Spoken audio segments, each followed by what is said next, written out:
December 21st, 1945. The war is over.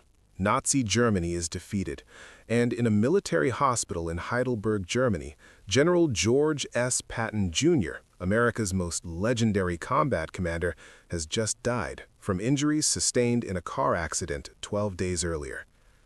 The call comes through to Dwight D. Eisenhower's office in Frankfurt. The Supreme Commander picks up the phone, listens, and says nothing for a long moment. When he finally speaks, it's not the diplomatic statement you'd expect, not the careful, measured words of a politician general. What Eisenhower says in that moment, and in the private hours that follow, reveals the complicated truth about two men who spent years clashing, competing, and barely tolerating each other. But it also reveals something more profound.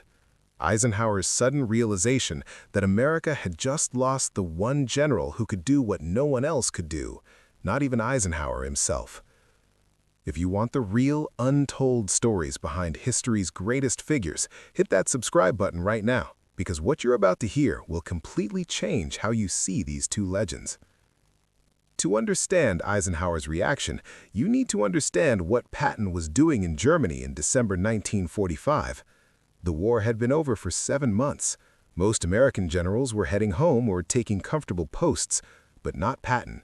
He'd been assigned to command the 15th Army, essentially a paper organization writing the official history of the war. For a man who lived for combat, it was a humiliation.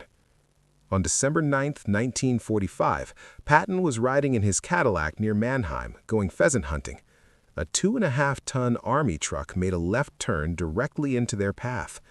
The collision wasn't dramatic, no explosion, no fire, but in the back of that Cadillac, Patton's head snapped forward, then whipped back violently.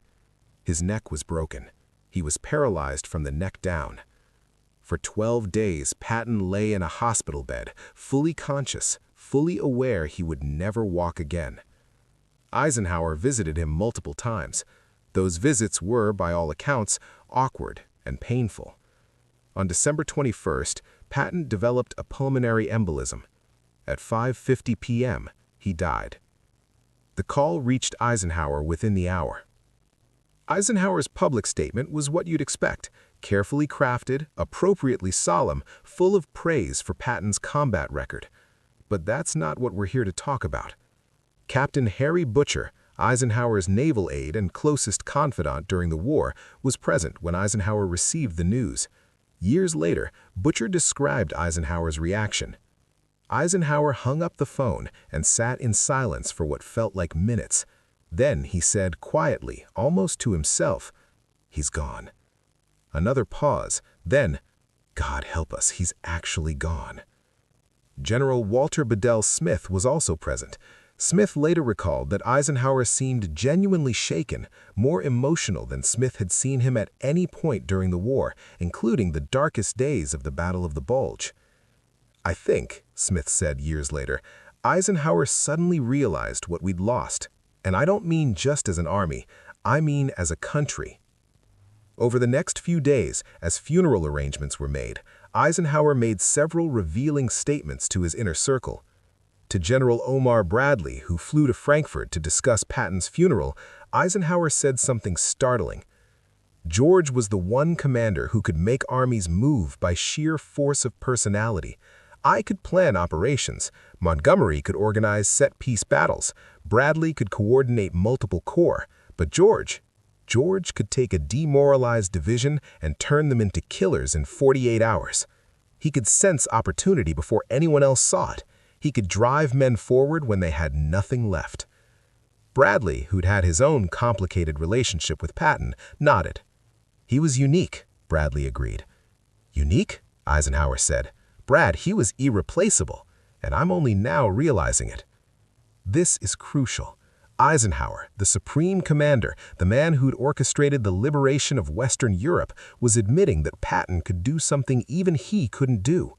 To another aide, Eisenhower was even more revealing. The problem with George was that he was a 19th century cavalryman born into the 20th century. He understood speed, shock, and exploitation in a way the rest of us had to learn.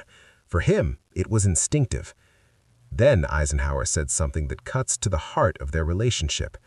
"I spend half the war reining him in, and the other half wishing I could give him everything he wanted.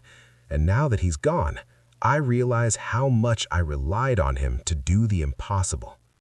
But Eisenhower's most revealing comments came in a long, private conversation with his personal secretary, K. Summersby, who kept detailed notes.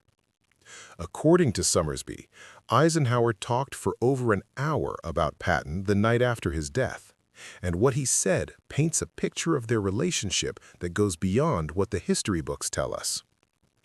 "George hated me," Eisenhower said bluntly. "He thought I was a desk general who got promoted because I played politics. He thought I didn't understand real war." Summersby tried to object, but Eisenhower waved her off. No, he was right in a way. I was political. I had to be. Someone had to keep the alliance together, manage the British, deal with Washington, handle the press. But George just wanted to kill Germans, and Christ was he good at it. Then Eisenhower said something that reveals the depth of his self-awareness. "You want to know the truth? I was jealous of him." The great Eisenhower was jealous of George Patton. He explained, "George never doubted himself, not for a second. He'd make a decision in 30 seconds that would take me 30 hours, and half the time his decision was better than mine. He had an instinct for war that I had to compensate for with planning and caution." But, Eisenhower continued, "George couldn't have done my job. He would have punched Montgomery in the first week. He would have told Churchill to go to hell. So I did what I had to do, and George did what he had to do, and together we worked." This admission is extraordinary. Eisenhower, at the pinnacle of his fame, acknowledging that he needed Patton, that the victory wasn't just his, but theirs. But Eisenhower's most chilling statement came when he started thinking about the future. Because in December 1945, another reality was setting in. The Cold War was beginning. The Soviets had taken Eastern Europe. Churchill had already started talking about an Iron Curtain. Tensions were rising between former allies. And this is where Eisenhower's realization becomes truly profound. To General Smith, Eisenhower said, "You know what scares me? If we ever have to fight the Russians, and God, I hope we don't, but if we do, I'd give anything to have George Patton commanding the Third Army again." Smith asked why. "Because," Bakhtish replied, "the Soviets respect force and decisiveness. They respect commanders who are willing to be ruthless. George understood that. George would have scared the hell out of them just by existing." Then Eisenhower said something that reveals his deepest fear. "You want to know the truth? We're entering a world where we're going to need to project strength without actually fighting. We're going to need commanders who can credibly threaten without going to war." And George Patton was the most credible threat the U.S. Army ever had. He paused, then added, "And now he's gone, just when we might need him most." This is the heart of it. Eisenhower wasn't just mourning a fellow general, he was mourning the loss of America's most dangerous weapon at precisely the moment when that weapon might have deterred the next global conflict. Patton was buried on December 24, 1945, at the American Military Cemetery in Hamm, Luxembourg. He'd requested to be buried alongside the men of the Third Army. Eisenhower attended the funeral. He stood in the cold rain, watching as they lowered Patton's casket into the ground. According to witnesses, Eisenhower's face was expressionless throughout the ceremony. He didn't cry, he didn't speak except to offer brief condolences to Beatrice Patton. But General Bradley, standing beside him, later recalled that Eisenhower kept his hands clasped behind his back throughout the entire service. And Bradley could see Eisenhower's knuckles turning white from how hard he was gripping his own hands. After the ceremony, as they walked back to the cars, Bradley heard Eisenhower say quietly, 35 years. I knew him for 35 years, and I never told him what he really meant." Bradley asked what Eisenhower meant. I never told him that he was the best pure battlefield commander America ever produced. I never told him that when I couldn't sleep at night, it was because I was worried about having to fight without him. I never told him that half the time I was yelling at him for being insubordinate, I was secretly glad someone had the courage to tell me I was wrong. Eisenhower stopped walking and looked back at the cemetery. I never told him any of that because I thought we had time. I thought after the war, when things calmed down, we'd sit down over drinks and I'd finally say what needed to be said. And now, it's too late. So what does all of this tell us? Why does Eisenhower's reaction to Patton's death matter? Because it reveals a truth about leadership that we often forget. Sometimes the people who drive us crazy, who challenge us constantly, who refuse to follow the rules, sometimes those are the exact people we can't afford to lose. Eisenhower spent years managing Patton, defending him, reining him in, and yes, sometimes holding him back. But when Patton died, Eisenhower realized that all those clashes, all that tension, was actually the partnership working as it should. Eisenhower needed someone who would push boundaries, take risks, and demand the impossible.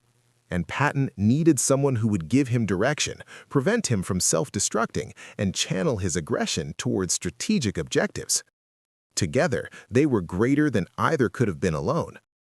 In the years after Patton's death, as Eisenhower became Army Chief of Staff, then President of Columbia University, and eventually President of the United States, he would occasionally mention Patton in private conversations. During the Korean War, when American forces were struggling, Eisenhower reportedly said to an aide, "George would have known what to do. George would have counterattacked immediately."